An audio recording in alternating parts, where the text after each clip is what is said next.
ආයුබෝවන් මේ වීඩියෝ නරඹන ආසන සියලු දෙනාට අනන්ත බුදුගුණ බලයෙන් යහපතක්ම වේවා කියා මුලින්ම ප්‍රාර්ථනා කරනවා. පළමුවෙන් මදකට ආපසු හැරී බලමු. ගියවර දේශනාවෙන් කළේ ඉදිරි දේශන මාලාවට ප්‍රවේශය සකසා ගැනීම. මේ නාලිකාවට මනුසුව කියන නම තැබූ හේතුවත් මේ නාලිකාව ආරම්භ කිරීමේ අරමුණත් එහිදී පැහැදිලි කළා මතක ඇති. කුමක්ද අරමුණ? අරමුණ තමයි මානසික රෝගවල බරපතලකම් පෙන්වා දී ඒවාට ගොදුරු වූවන් හා ගොදුරු වීමට ආසන්න අය ඉන් මුදවා ගැනීම පිණිස හැකි පමණින් පිහිටවීම. ඒ උදෙසා දේශනාවලට දායක කරගන්න කෘති 3ක් පෙනීමට සැලැස්සුවා මතක ඇති. මේ දේශනාවලට පමණක් නෙමෙයි මරණ තුරාවට නිතර මෙනෙහි කළ යුතු, නිතර කතා කළ යුතු ගාථාවක සඳහන් බුද්ධ වචන පෙළකුත් පෙන්වුවා. ඒ බුද්ධ වචන පෙළ අයිති ත්‍රිපිටකයේ ධම්මපද පාළියට අයත් සුඛ වර්ගයට.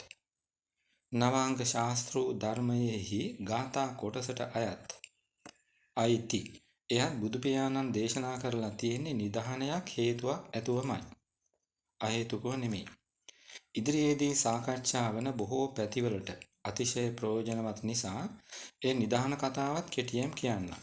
හොඳින් අහගෙන ඉන්න. කොසල් මහ රජු මගධ නැලියෙන් නැලි 16ක බත් කා ඇති බව සද්ධර්ම රත්නාවලිය නැමැති පුරාණ ග්‍රන්ථයේ සඳහන් වෙනවා. ධම්මපදට්ට කතා නැමැති අටුවාවේද සඳහන් නන්දමට එපමණක බත් කෑ මහ රජු දිනක් විවේකයේ නොගෙනම සුදස්සන කියන බෑනත් එක්ක විහාරයට ගිහින් බුදු පියාණන් සමග පිළිසඳර යෙදුණා. රජතුමාට ඈනු යන්න එහෙම ඇඹරෙන්න වැඩි වෙලාවක් ගියේ නැහැ. ඒ දුටු බුදු පියාණන් පමණ දැන අනුභව කිරීමෙන් කයට සුවයගෙන දෙන බව පෙන්වා දී කන බත් ප්‍රමාණය අඩු කරන ආකාරය ගාථාවකින් දේශනා කළා.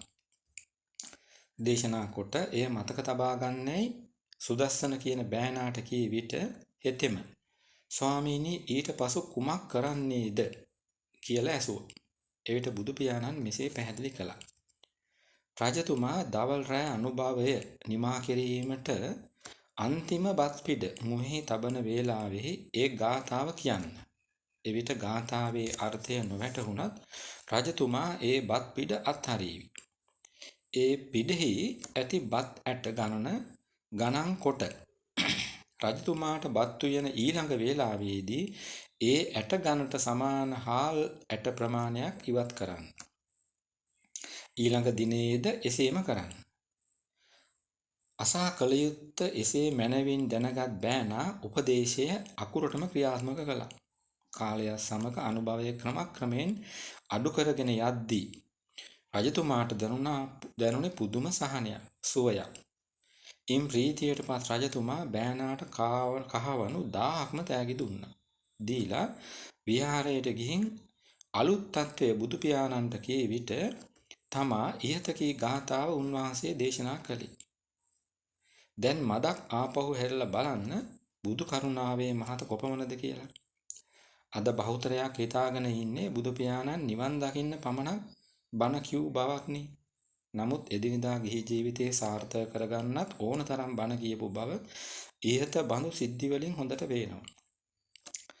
මනස නිරෝගීව තබා ගන්න පිහිටවන එවන් දේශනා අදාළ තැන්වලදී ඉදිරියේදී දායක කරගන්න නියමිතයි. දැන් යලිත් කතා කරමින් ගාථාවට හැරෙමු. සුවය, සැපය, නිරෝගී බව කියන හැම පැත්තකින්ම ඒ ගාථාව වටින නිසාම ඒ උතුම් වචන පෙළ පාලි, සිංහල, ඉංග්‍රීසි යන භාෂා තුනෙන්ම ඇහෙන්න සලස්වනවා. සකසා අහගෙන ඉන්න. ආරෝග්‍ය පරමාලාභා සන්තුට්ටි පරමන්දන විස්සාස පරමාඥාතේ නිබ්බානං පරමං සුඛං. ආරෝග්‍ය පරමාලාභා යන පැදිය සිංහලෙන් කීවොත් නිරෝගීකම උතුම්ම ලාභයයි. ඉංග්‍රීසියෙන් නම් health exceeds all profits. දෙවන පැදිය සන්තුට්ටි පරමන්දනං.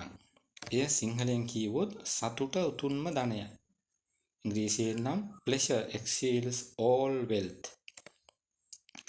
විශ්වාස පරමාඥාති යන පැදිය සිංහලෙන් කියවොත් විශ්වාස බව උතුම් නෑය. Trustworthiness exceeds all relatives. නිබ්බානම් පරමං සුඛං යන පැදිය සිංහලෙන් කියවොත් නිවන උතුම්ම සැපයයි. නිබ්බාන exceed all comforts. මගේ බුදු පියාණන් හැර මෙවන් දේශනාවක් මෙවන් පෙන්වා දීමක් කරපු අන් ශාස්ත්‍රූවරයෙක් ඉන්නවද කියලා නිකමට විමසා බලන්න. එහෙම බැලීම පවා දෙලව සතුටට හේතුවක්. අභිධර්මයේ එන සෝමනස්ස සහගත ඥාන සංප්‍රයුක්ත අසංකාරික කුසල්සිත කියන ධර්මතාව දන්න අයට ඇයි එහෙම කිව්වේ කියා පැහැදිලි කළ යුතු නැහැ. දැන් මදකට පළමු දේශනාවට හැරෙමු. අතීතයේ තිබිච්ච රෝග ගණන 6ක් බව එහිදී සඳහන් කළා මතක ඇති. ඒ අතීතයේ හා සසඳන කල රෝගාබාධ වලින් අද අප ඉන්නේ නරකාදියක් වැනි තැනක කියන එකත් ගිය දේශනාවේදී පෙන්වා දුන්නා. බටහිරින් සොයාගෙන ඇති තොරතුරු කීපයකට අනුව මානසික රෝගවල බරපතලකමත් යන්තම් කියා දුන්නා ඒ දේශනාවේදී. යන්තම් යන විශේෂණයේ යෙදුවේ මානසික රෝගවල බරපතලකම ඉදිරියේදී පුළුල්ව විස්තර කරන නිසා. පුළුල්ව විස්තර කරන ඒ දේවල් සැලසුම් වෙලා තියෙන්නේ කොහොමද කියන එක පැහැදිලි කිරීම තමයි අද දේශනාවෙන් කරන්නේ. ඒ සඳහා මුලින්ම අද දේශනාවට පෙර අරමුණට ළඟා වෙන සැලැස්ම කියා පෙන්වූ සටහනට අවධානය යොමු කරමු. යලි මතක් කළොත් අරමුණ තමයි මානසික රෝගවල බරපතලකම පෙන්වා දී ඒවාට ගොදුරු වූවන් හා ගොදුරු වීමට ආසන්න අය ඉන් මුදවා ගැනීම පිණිස පිහිටවීම. පෙන්වන ලද සැලැස්මට අනුව ඔය අරමුණ සපුරා ගන්න පසු කළ යුත්තේ පියවර දෙකයි. පළමුවෙන් තමයි අසහනකරු හා මානසික රෝගියා අතර ඇති වෙනස වටහා ගැනීම. ඒ දෙදෙනාගෙන් මානසික රෝගියාගේ තැන එනම් රෝගී මනස සැපවත් මනසට හැරවීම තමා දෙවැන්න වන්නේ. ඒ හැරවීම ඉබේ සිදු වෙන්නේ නැහැ. හැරවෙන්නෙම දැඩි අධිෂ්ඨානයකින් හා වීරියකින් පසු කළ යුතු අනුපියවර 4 පසු කළ විට පමණයි. ප්‍රස්තුත සැලැස්මෙහි දැකිය යුතු 4 කියා නම් කර ඇත්තේ ඒ අනුපියවර 4. ඒවායින් පළමු දැකිය යුත්තේ තමයි රෝගී මනසේ ස්වභාවය වටහා ගැනීම. දෙවැන්න එවන් ස්වභාවයන්ගෙන් යුත් රෝගී මනසට හේතු වටහා ගැනීම. ඒ කියන්නේ මනස ලෙඩ කරවන හේතු හඳුනා ගැනීම. සැපවත් මනස වටහා ගැනීම තමයි තෙවන දැකිය යුත්තේ. සිව්වැන්න ඒ සැපවත් මනස කරා යන ගමන පසු කිරීම. ඔය ප්‍රධාන පියවර දෙක පසු කිරීම පිණිස තමා ඉදිරි දේශන සියල්ල පියවරෙන් පියවර පෙළගස්වන්නේ. එහිදී වැඩිම ඉඩක් වෙන් කරන්නේ පළමු දැකිය යුත්තේ වෙනුවෙන්. ඒ කියන්නේ රෝග ලක්ෂණ ඇසුරින් රෝගී මනසේ ස්වභාවය වටහා ගන්න. එක් මානසික රෝගයේ ලක්ෂණ හැකි උපරිමයෙන් විස්තර කරන විට එක් පැත්තකින් අසහනකරුගේ තැන වෙන් කරගන්න ඒක උපකාරී වෙනවා.